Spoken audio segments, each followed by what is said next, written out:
Isang nakakagulat na komento mula kay Kasapotnel TV Adventures ang nagbukas ng isang matinding posibilidad, hindi pa talaga tapos ang laban nina Ahura Mazda at Muramasa. Paano kung ang nangyari sa huling sandali ng laban ay hindi tunay na pagkatalo? Paano kung nahati lamang si Ahura Mazda sa dalawang bahagi, at muling nagbalik sa kanyang dalawang anyo bilang Spentemenyo at Angry Menyo?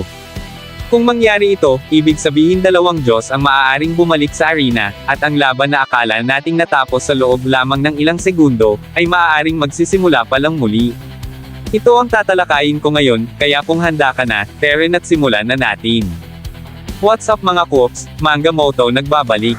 Record of Ragnarok spin-off, Apocalypse of the Gods Kabanata 21 Analysis. Ang posibilidad na hindi pa tapos ang laban. Sa unang tingin, tila malinaw na ang naging resulta ng laban sa Kabanata 21. Sa final panel ng arena, ipinahayag ng narrator ang tila isang tiyak na conclusion, na talo ang tinaguriang Super God. Ngunit kung babalikan at susuriin ng mabuti ang huling pahina ng kabanata, may isang maliit na detalye na halos hindi napansin ng karamihan ng mga mambabasa. Isang detalye na maaaring magbago sa buong interpretasyon ng laban. Isang detalye na maaaring magpahiwatig na ang laban ay hindi pa talaga tapos. Sa final panel ng laban, malinaw na inanunsyo ang resulta ng bakbakan. Ipinakita ang pagsabog ng katawan ng Super God matapos ang isang napakabilis na slash ng batang Diyos na si Muramasa. Sa loob lamang ng isang iglap, natapos ang isang laban na inaasahan ng marami na magiging isa sa pinakamahabang sagupaan sa torneo. Ngunit sa kabila ng malinaw na pagpapakita ng pagkatalo, may isang bagay na kapansin-pansin sa mismong tala ng resulta. Hindi isinulat ang pangalan ng natalong Diyos. Sa lahat ng naunang laban sa Apocalypse of the Gods, palaging malinaw ang format ng resulta. Kapag may isang Diyos na namatay o natalo sa arena, ipinapakita ang kanyang pangalan sa record ng mga tala. Ito ang naging consistent na pattern sa bawat laban ng torneo. Ngunit sa pagkakataong ito, may isang napakalaking pangalan na tila sadyang iniwasan sa tala. Ang pangalan ng Super God, si Ahura Mazda, ay hindi nakalista bilang isang namatay o natalo na kalahok. Sa isang torneo kung saan bawat kamatayan ng Diyos ay dokumentado ng malinaw, ang pagkawala ng pangalan ng isang napakalaking entidad ay hindi simpleng editorial error. Mas malamang na isa itong sinadyang desisyon ng may akda. Isang tahimik na clue. Isang pahiwatig na maaaring may mas malalim pang nangyari sa likod ng slash ni Muramasa. Upang maintindihan ito, kailangan nating balikan ang pinagmulan ni Ahura Mazda. Bago pa man siya kinilala bilang isang super god, ang pag-iral ni Ahura Mazda ay hindi tulad ng karaniwang Diyos sa mundo ng mga mitolohiya. Ang kanyang kapanganakan ay hindi simpleng paglitaw ng isang makapangyarihang nilalang. Sa halip, siya ay resulta ng isang pambihirang pangyayari. Isang pagsasanib. Isang fusion ng dalawang magkasalungat na puwersa ng cosmos. Ang unang bahagi ng pinagmulan ni Ahura Mazda ay si Spentemenyo. Siya ang Diyos na kumakatawan sa liwanag, kaayusan, kabutihan, at paglikha. Sa maraming interpretasyon ng mitolohiya, siya ang embodiment ng cosmic order, ang puwersang nagpapanatili ng balanse, harmonya, at pag-asa sa mundo. Sa kabilang panig naman ay si Angry Menyo, ang Diyos na kumakatawan sa kadiliman, pagkawasak, kaguluhan, at kasamaan. Kung si Spentemenyo ang simbolo ng paglikha, si Angry Menyo naman ang simbolo ng pagkawasak. Kung ang isa ay kaayusan, ang isa ay kaguluhan. Kung ang isa ay liwanag, ang isa ay dilim. Dalawang Diyos na sa loob ng napakahabang panahon ay umiiral bilang mortal na magkalaban. Ngunit dumating ang isang nilalang na nagbago sa balanse ng kanilang tunggalian. Isang halimaw na kilala sa mitolohiya bilang si Azidhaka. Isang nilalang na napakalakas na kaya nitong homonin ang parehong puwersa ng liwanag at kadiliman. Sa harap ng isang banta na maaaring lumampas sa kontrol ng alinman sa kanila, napilitan sina Spentemenyo at Angry Menyo na gawin ang isang bagay na halos imposible. Lampasan ang kanilang walang hanggang alitan. Sa unang pagkakataon, nagsanib ang kanilang kapangyarihan. Liwanag at dilim. Kabutihan at kasamaan. Paglikha at pagkawasak. Dalawang puwersang hindi kailanman dapat magsama. Ngunit sa sandaling iyon, nagsanib sila. At mula sa pagsasanib na iyon, ipinanganak ang isang bagong presensya. Isang Diyos na hindi nasaklaw ng simpleng konsepto ng mabuti o masama. Isang nilalang na lumampas sa duality ng mundo. Ang Super God, si Ahura Mazda. Sa isang pag-atake lamang, winasak ni Ahura Mazda ang halimaw na si Azidhaka. Hindi ito naging mahaba o komplikadong laban. Sa halip, ipinakita lamang nito kung gaano kalaki ang agwat ng kapangyarihan ng isang Diyos na naglalaman ng parehong puwersa ng liwanag at kadiliman. Isang kapangyarihang nasa ibang antas kumpara sa ordinaryong mga Diyos. Ngunit sa kabila ng kanyang napakalaking lakas, may isang kahinaan ang kanyang pag-iral. Isang kahinaan na direktang konektado sa kanyang pinagmulan. Ang pag-iral ni Ahura Mazda ay nakabatay sa isang fusion. Isang pagsasanib ng dalawang Diyos na sa kanilang likas na kalikasan ay hindi talaga dapat magsama.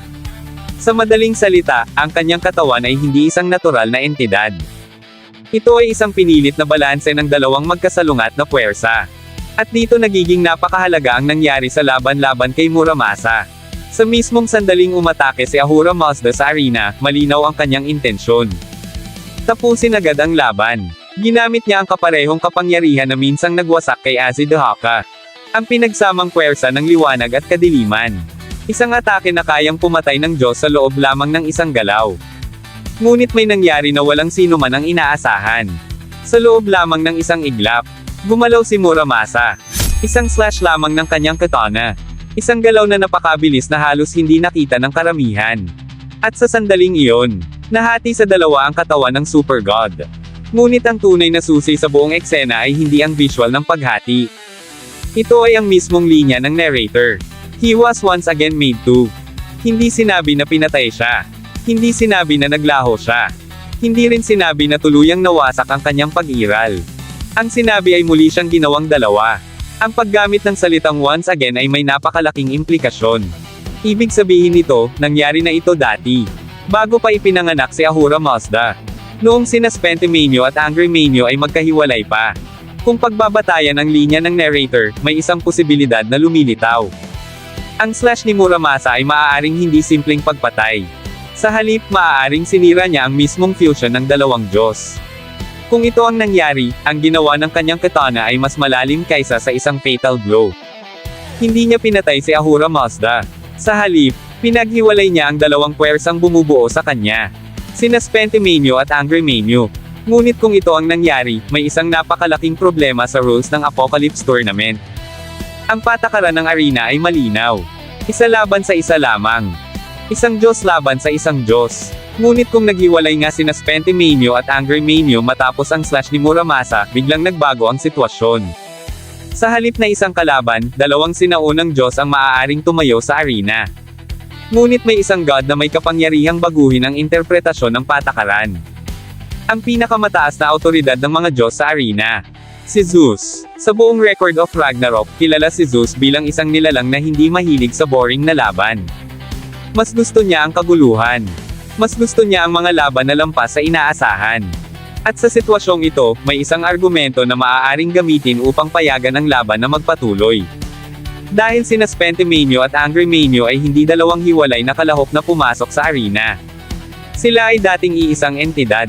Kung gayon, kahit na naghiwalay sila matapos ang slash ni Muramasa, maaari pa ring ipaliwanag na sila ay bahagi lamang ng iisang fighter na nahati dahil sa isang atake.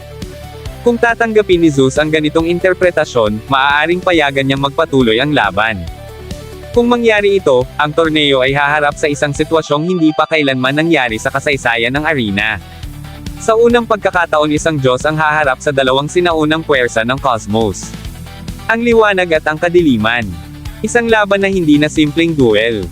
Kundi isang labanan laban sa dalawang prinsipyong bumubuo sa balanse ng mundo. At kung mangyari nga ito, ang laban na inaakala ng lahat na natapos sa loob lamang ng 1.8 segundo ay maaaring nagsisimula pa lamang. At dito na nagtapos, alam kong bitin ka sa kwentuhan natin, kaya sorry na agad. Shoutout po muna kina